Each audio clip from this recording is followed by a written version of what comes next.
Autoline Daily is brought to you by Bridgestone, your journey, our passion, and by Dow Automotive Systems, improving durability and increasing design flexibility with Betamate structural adhesives at dowbetamate.com. Nissan may have to close some of its EV battery plants. The death toll involved in GM's ignition switch failure is going up, and Lincoln refreshes the Navigator but comes up short. And now the news, and whoa, what a mess for Nissan. Reuters reports that Nissan is considering shutting its EV battery plants in the US and the UK due to dismal sales of its electric car, the Leaf. Nissan denies that it's backing off its EV program. Even so, Nissan does have excess capacity in batteries and EVs, and it would make financial sense to consolidate production to one plant in Japan. But here's my Autoline insight.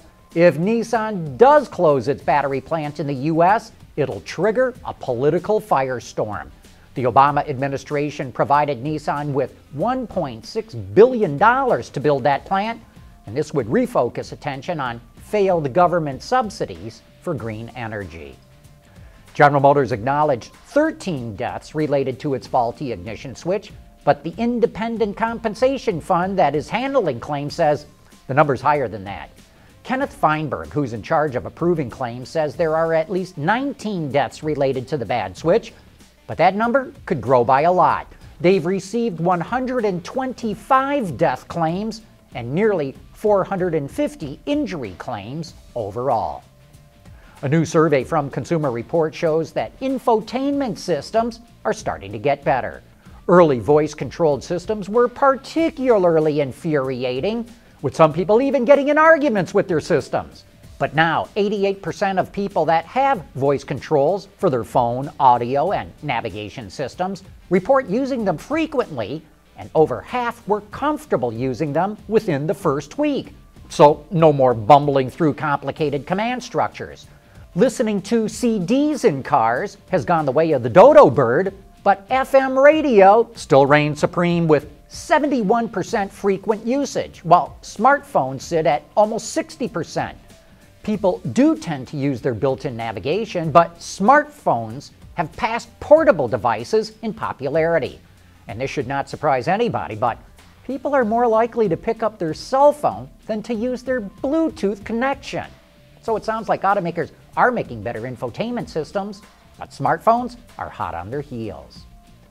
Augmented reality, or AR, has shown up in the automotive world in many places, but for the first time that we can think of, an automaker will use AR for the owner's manual. Owners of the Alfa Romeo 4C can download an app for their smartphone that will work on 33 hotspots at various points on the car. Want to know when to change the oil? Just hover over the oil cap under the hood, or even learn how to use launch control. This sounds like a pretty good use of augmented reality, but we're still waiting for an automaker to use AR at an auto show display.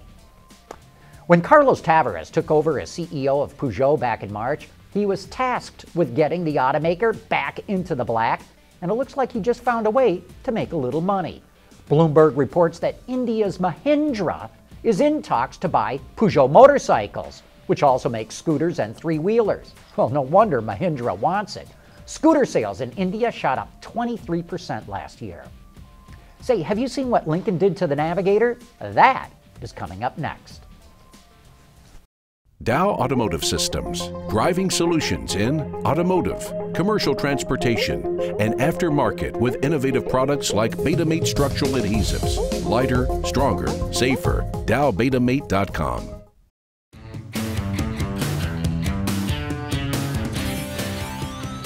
The 2015 Lincoln Navigator is a full-size SUV that goes up against vehicles such as the Cadillac Escalade, Infiniti QX80, and Lexus LX570. The base price is just over $62,000, while the top-line extended wheelbase version starts at just over $75,000. It's powered by a 3.5-liter EcoBoost V6 with a 6-speed automatic transmission. The rear-drive version gets a combined 18 miles per gallon. The all-wheel drive version gets 17. Okay, first, the good news. That EcoBoost V6 is way better than the 5.4-liter V8 it replaces. Now rated at 380 horsepower and 460 pound-feet of torque, it is the most powerful version of the 3.5 to hit the streets. By the way, the engine hits peak torque at only 2,200 RPM, and that's right smack dab in the middle of where you are going to use it the most. And that transforms the way this big SUV drives. Returning Navigator owners are going to be astonished at the transformation. Lincoln also upgraded the suspension with optional continuously controlled dampers. And man, did they work well.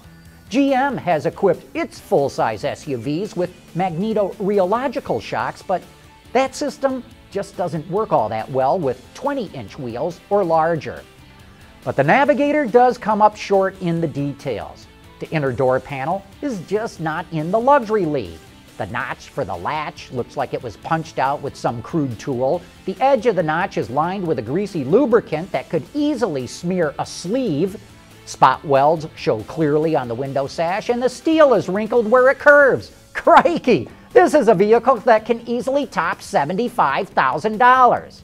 Lincoln sells about 8,000 Navigators a year, and it will have no problem selling that many again, and maybe even more. This vehicle just drives too well not to bring its buyers back. But for Lincoln to become a true contender in the luxury segment, it needs to dig deeper and push harder to convince the skeptics that it truly knows how to play in this game. And you can get more information about the Navigator in the Seat Time section of our website, and read other car reviews that we've posted there as well. But that wraps up today's report. Thanks for watching. We'll see you tomorrow.